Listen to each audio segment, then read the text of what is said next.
परम संत कृपाल सिंह जी महाराज कहते हैं, गुरु कौन है? मानव गुरु नहीं।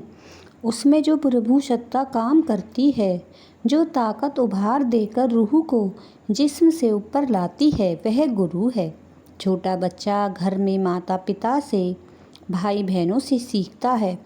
स्कूल जाकर अध्यापकों से शिक्षा ग्रहण करता है।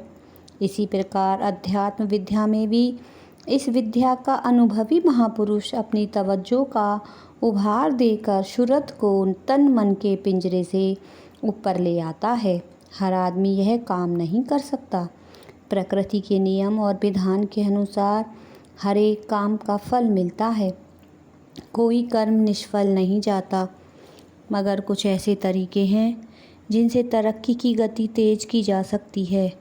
जैसे फलदार पेड़ को अगर कुदरत पर छोड़ दिया जाए तो वह 7-8 साल में फल लाएगा, लेकिन अगर वैज्ञानिक ढंग से उसकी प्रतिपालना की जाए, वैज्ञानिक खुराक उसको दी जाए, तो वह 3-4 साल में ही फल देने लगेगा। तो जिस्म से ऊपर आने का अनुभव समर्थ पुरुष की देन है। उसकी तवज्जो का उभार है जो जिज्ञासु की आत्मा को मन इंद्रियों से ऊपर लाकर आत्मानुभव पाने में सहायक होता है। तो यह दात पश्चिम के लोगों को भी दी गई है।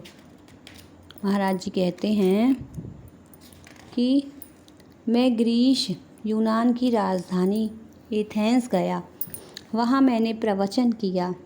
ग्रीक भाषा में नहीं जानता था।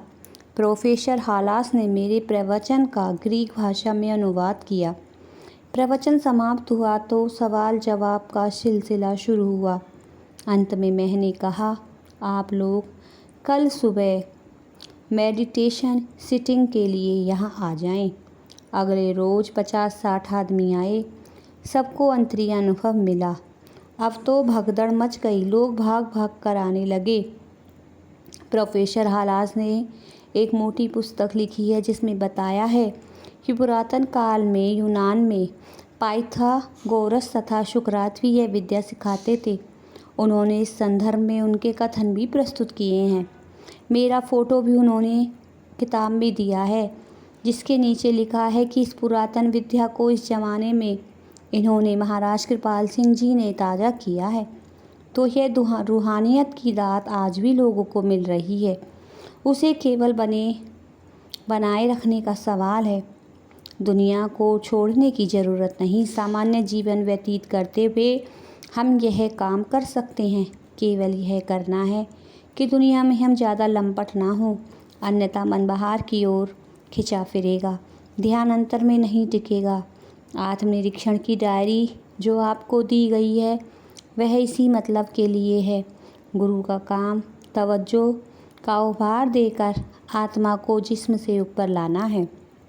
उभार देने वाली ताकत इंसान की नहीं, वह उस कारण प्रभु सत्ता का काम है जो गुरु के मानव तन में काम करती है।